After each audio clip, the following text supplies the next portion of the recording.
warahmatullahi wabarakatuh. Saya Halimatus Sadia, perwakilan dari kelompok 1.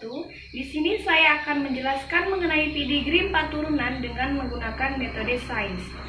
Adapun di dalam menggunakan metode sains terdapat beberapa langkah. Yang pertama yakni merumuskan masalah, yang kedua menentukan hipotesis, yang ketiga merancang percobaan, yang keempat melakukan percobaan, yang kelima analisis data, yang keenam membuat kesimpulan, dan yang terakhir yakni mengkomunikasikan. Baiklah, di sini kita akan membahas mengenai pedigree 4 turunan dengan tujuan yaitu untuk mengetahui pedigree 4 turunan dari suatu keluarga. Kemudian rumusan masalahnya yaitu bagaimana pedigree 4 turunan dari keluarga Ibu Clarissa Octavia. Setelah menentukan rumusan masalah, langkah selanjutnya yakni menentukan hipotesis. Adapun hipotesisnya yaitu pedigree 4 turunan dari keluarga Ibu Clarissa, yaitu yang pertama, turunan pertama menghasilkan 6 orang anak. Turunan kedua menghasilkan 3 orang anak, dan turunan ketiga menghasilkan 3 orang anak.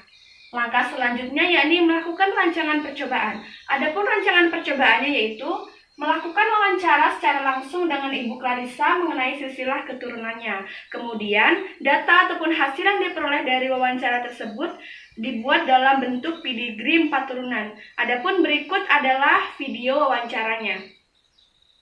Assalamualaikum warahmatullahi wabarakatuh. Hai teman-teman semua, saya Clarissa Octavia, perwakilan dari kelompok 1 genetika. Di sini saya akan mewawancarai mama saya sendiri mengenai pedigree 4 keturunan. Perkenalkan, ini mama saya. Assalamualaikum warahmatullahi wabarakatuh. Perkenalkan, saya mamanya Clarissa. Nama saya Teti Maides. Baiklah, di sini saya akan mewawancarai mama saya mengenai pedigree 4 keturunan. Langsung saja. Di sini Risa ingin bertanya, Ma. Nenek buyut Risa itu namanya siapa ya, Ma? Upi. Upi. Ada kepanjangannya, Ma? Enggak. Cuman Upi saja. Kalau kakek buyut Risa itu namanya siapa ya, Ma? Namanya Abdullah. Nah, nenek dengan kakek itu pasti nikah ya, Ma ya. Nah, dari hasil pernikahan kakek dan nenek buyut Risa itu mempunyai berapa anak, Ma?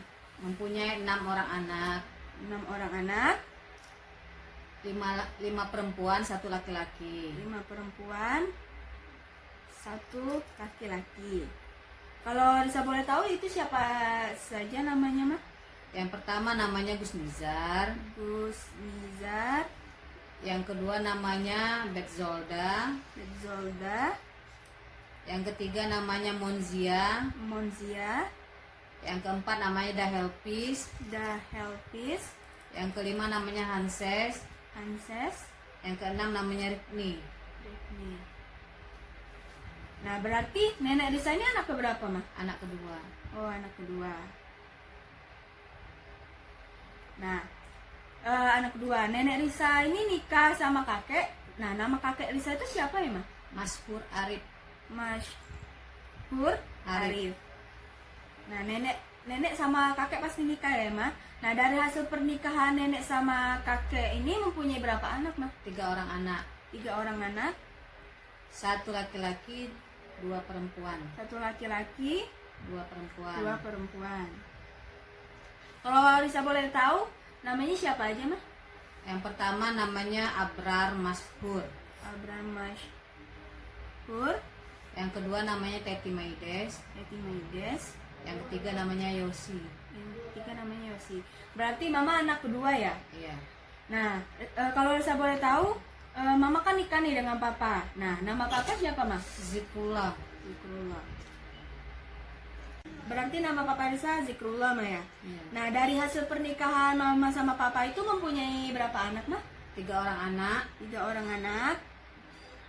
Kalau Risa boleh tahu berapa laki-laki, berapa perempuan? 2 perempuan, 1 laki-laki. 2 perempuan, 1 laki-laki. Itu namanya siapa aja, Ma? Yang pertama Clarissa Octavia. Ya.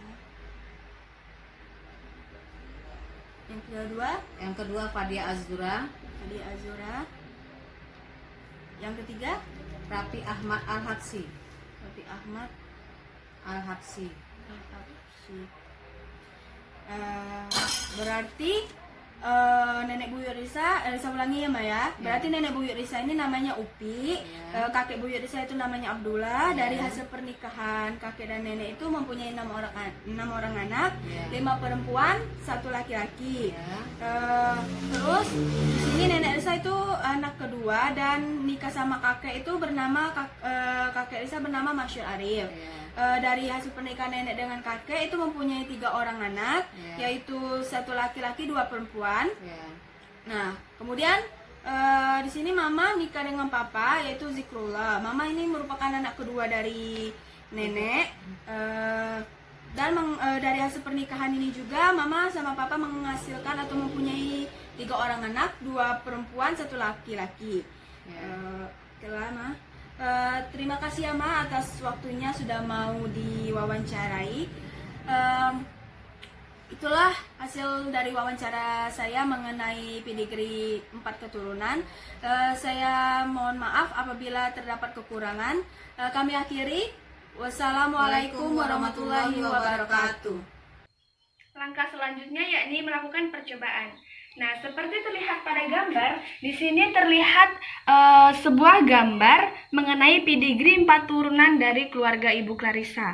Pada turunan pertama terdiri dari sepasang perempuan dan laki-laki, di mana perempuan bernama Upi dan laki-laki bernama Abdullah. Dari turunan pertama ini menghasilkan 6 orang anak. Adapun anak pertama itu bernama Gus Nizar, anak kedua bernama Betzolda, anak ketiga bernama Monzia, anak keempat bernama Dahelvis, anak kelima bernama Hanses, dan anak keenam bernama Rifni. Nah, ini termasuk ke dalam turunan kedua. Adapun anak kedua yaitu menikah dengan lelaki bernama Masyhur dan menghasilkan 3 orang anak dan termasuk ke dalam turunan ketiga. Adapun nama anaknya, anak yang pertama itu bernama Abrar, yang kedua bernama Teti, dan yang ketiga bernama Yosi. Nah, anak yang kedua ini menikah dengan seorang pria bernama Zikrullah dan menghasilkan 3 orang anak yang termasuk ke dalam turunan keempat. Nama-namanya yaitu anak pertama yakni Clarissa, yang kedua Fadia, dan yang ketiga Raffi. Langkah selanjutnya yakni analisis data. Nah, berdasarkan percobaan yang telah dilakukan, diperoleh pedigree 4 turunan dari keluarga Ibu Clarissa. Pada turunan pertama itu menghasilkan 6 orang anak, pada turunan kedua itu menghasilkan 3 orang anak, dan pada turunan ketiga itu menghasilkan 3 orang anak. Nah, setelah kita melakukan analisis data, langkah terakhir yakni membuat kesimpulan. Adapun kesimpulannya yaitu diperoleh pedigree 4 turunan dari keluarga Ibu Clarissa, dimulai dari turunan pertama menghasilkan 6 orang anak, turunan kedua menghasilkan 3 orang anak, dan turunan ketiga menghasilkan 3 orang anak. Nah, sekian penjelasan mengenai pedigree 4 turunan dengan menggunakan metode sains. Mohon maaf apabila ada kesalahan. Saya akhiri. Wassalamualaikum warahmatullahi wabarakatuh.